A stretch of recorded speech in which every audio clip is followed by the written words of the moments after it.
Hi, everybody. I have a little guest host with me today. I'm so excited that you're here with me. This is part 2 of my 2-part What My Family and I Are No Longer Purchasing in the Year 2023. Part 1, I talked about things that we don't buy as a family anymore, and part 2 are the things that I personally will not be purchasing in the year 2023. The goal of this channel is to consume more intentionally and live a fuller life. If you're interested in discovering thoughtfully chosen products and hacks that could enhance your work and life, I hope you join me on this hardly relevant but highly curated journey. Let's jump into the 17 things that I am not planning to purchase in the year 2023.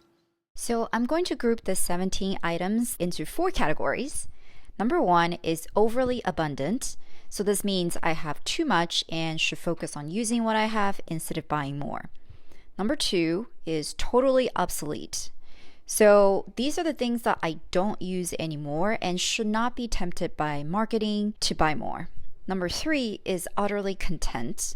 I only need one and I already found one. And number 4, random brilliance. So these are the purchases that may seem brilliant at the time but does not make sense later on. So let's start with category number 1. Overly abundant. So I'm not buying more items on this list because I already have too many. The problem is I have a soft spot in my heart for these things and I need to stay strong. So number 1 on my list is bags. I started this channel reviewing bags where there aren't many reviews of. Doing these detailed reviews helped me to be critical about pieces that I wanted to bring into my life. I will link the video where I talked about what I decide to keep versus return, but I feel like I got a good set of bags for everyday and special occasion use. So I'll be fighting the urge to buy more this year, to be completely honest, but I feel like I can do it. Oh, by the way, I will do a dedicated video on my bags collection, so stay tuned. Number 2 is makeup used to provide color variations. And what I mean by that is buying new blushes, bronzers, eyeshadows, lip product because they're in a color I think I will like more than what I already have. So I have about 10 blush and bronzers combined in various formulas and color. Although I love all of them, many of them give me pretty much the same effect. I need to remind myself that new blush and bronzer colors will most likely look similar on the face than in the packaging. So I just need to stop buying more and start using what I already have because makeup is perishable, so it will go bad. And this also applies to lip products too. I have over 30 lip products in all kinds of form factors such as lipsticks, lip gloss, liner, tinted lip balms, lip powders, you name it, I have it all. But I keep getting sucked into the world of new color, new formula, new packaging. I need to just use what I have because they will go bad. Even though I love the feeling of opening and trying a new product, but I think I always feel disappointed after, not because the product was bad, but because the product was not as life-changing as I thought it was going to be. So I just need to kind of remember that feeling and stop chasing the high of opening something new or trying something new. And just, again, use what I have. And lastly, eyeshadows. This is by far the worst for me. The amount of eyeshadows I have can last me a lifetime or two. But I keep buying them because I love looking at them and swatching them. When brands promote their eyeshadow palettes, the combination of packaging and how they arrange the eyeshadows does something to my brain. Just like lip products, I love the feeling of opening and swatching new eyeshadow palette, but I always feel really guilty after the initial swatch because I just kind of remember that how many other eyeshadows I already have. And I put them on my eyes, they don't look that different. A champagne color with slightly different undertone when swatched on the arm will probably look very similar on the eye. So I'm going to use this channel to hold myself accountable so that I can break this cycle of buying new. Let's move on to number 3, sweats. Like many people, the pandemic has changed my life. A small part of that change is my style. So when I first started working, I joined a consulting firm. I had to wear business casual. That meant pants and a blouse. Then I became an executive, and that meant I had to wear business casual with a blazer. Then I started working in tech. That meant that I could wear jeans and some kind of cute top. Finally, my job is now fully remote thanks to the pandemic, and that means I could wear hoodies and sweatpants all day if I wanted to. So I purged my business casual pants, blouse, and blazers and fully embraced the sweats. Now I have enough hoodies, sweatshirts, sweatpants that I am set for years, but for some reason my brain is still telling me that I need to buy more. I need to block the urge and again use what I have. Number 4 on the list is booties. Similar story to sweats, I became obsessed with booties since I had a really bad ankle sprain about 5 years ago. Prior to the injury, I loved wearing high heels because my height. After I sprained my ankle, I couldn't wear stiletto heels anymore. And that's when I discovered that I could still wear heels, but they need to be wedges or chunky heels with some sort of ankle support. And that's where I discovered booties. Over the years, I bought so many pairs and many started to kind of look alike. I did declutter a bunch of them recently, and now I'm down to 15 pairs. That's still too many in my opinion, but my goal is to not add any more before doing another round of decluttering. Number 5 on the list is jeans. Similar story to sweats and booties. I have too many pairs of jeans. I pretty much have a pair of jeans in every style, like white leg, straight leg, skinny jeans, high rise, mid rise, low rise. I'm currently down to 20 pairs after a pretty harsh decluttering session. I love them all, and I think they should be able to get me through the different trends for the next few years.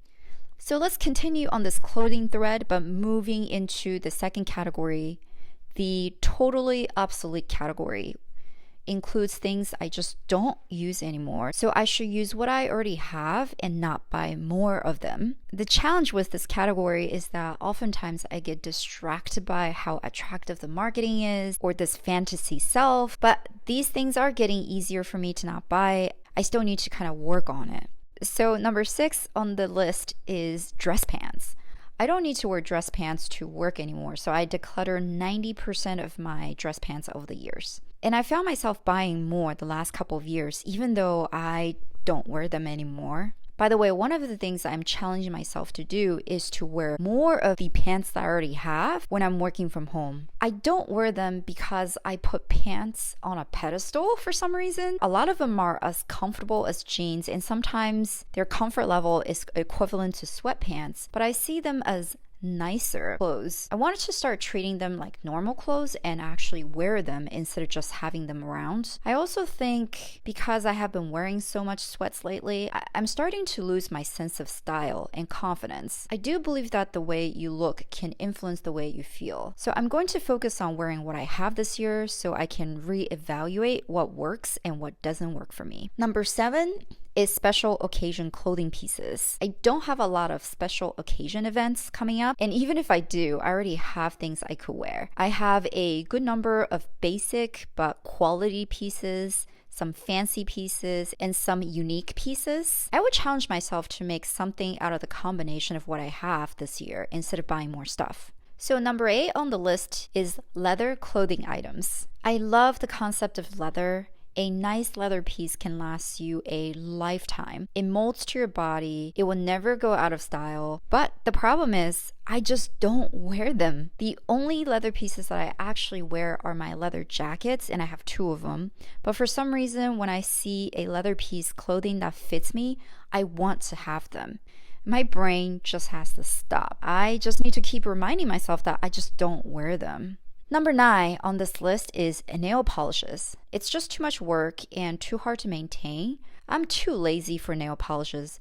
Plus, I already have cute colors that I love. Whenever I feel inspired to paint my nails, I have plenty of existing nail polish that I can use. And I also have these nail stickers that I could use. There are a lot of options. I just need to channel my inspiration from buying new ones to use what I already have. Number 10 is products that make my face glow. Has anyone found a sunblock with matte finish? If yes, please share, because all the ones that I tried made my face shiny, especially when I follow the 2 strips of sunscreen rule. I feel like I need no additional help to make my face look glowing. It's glowing from my sunscreen. 11 and 12 are primers and full coverage foundations. I don't feel the need to cover up my skin anymore. I'm too lazy to do an extra step to apply primer, and I hate getting my foundations everywhere. I feel so much more comfortable in my skin after I got a professionally diagnosed by a dermatologist. This is actually a good transition to the third category, utterly content. These are the things that I only need one, and I found what works for me. Items on this list are pretty easy for me to not buy, but I could slip if I don't keep working at it. So number 13 is a skincare routine.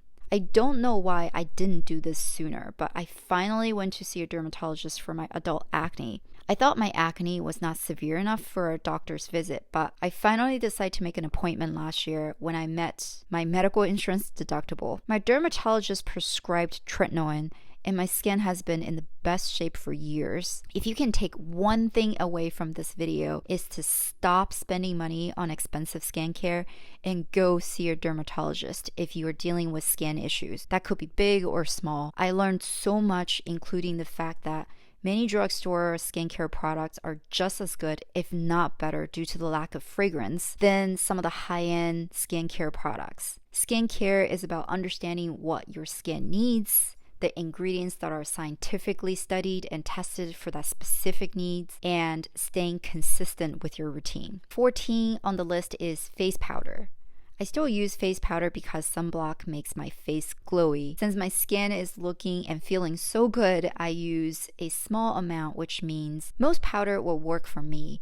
I'm currently using the number 7 Perfect Light loose powder in translucent, or the Flower Beauty Light Illusion Perfecting Powder. I actually took the powder out from the bulky packaging and put it into this compact. So these two will probably last me for a long time. I think I'm set on setting my face. So number 15 is hair and beauty tools. Things like hairstyling tools, eyelash curlers, makeup brushes, etc., etc. I invested in hairstyling tools over the years, and now I'm content with what I have. I'm very thankful that my hair is just super easy. On the other hand, my eyelashes are not easy. Unfortunately, my hooded eyes cover most of my eyelashes, but ever since I discovered Surratt eyelash curler, my lashes are poppin'. I discovered Surratt curler after reading a blog from Lipstick Latitude. That review was so quantitative, it was so informative. I aspire to bring you analysis like that on this channel. Same with my makeup brushes. I bought various brushes over the years. I have a collection where I can pretty much find a brush for any new makeup technique. I feel content with what I have. Okay, finally, the last category is random brilliance. Items on this list often may seem like a brilliant idea at the time, but they frequently don't make sense after I get them in my hand. This category is surprisingly difficult, and I think it's because it comes from a more psychological place.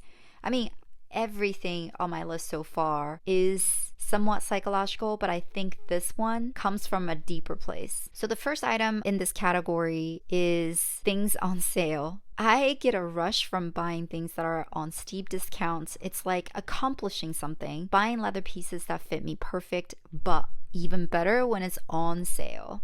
It sounds like an amazing deal, but I ended up wasting money because I just don't wear it. I'm going to practice not buying things because they're on sale, but I will practice my patience by waiting for something to be on sale. Obviously, this does not apply for things that I need right now and I ran out of, like toothpaste or toilet paper or dishwashing detergent. But for things I want but I don't need, I will put them on a wish list first before I test if I really want them or it was just a phase, so that I avoid buying things just because they're on sale. And also for the items that I ended up really wanting, I'm able to save some money by waiting for them to be on sale. Okay, last but not least, number 17, things for my new hobbies.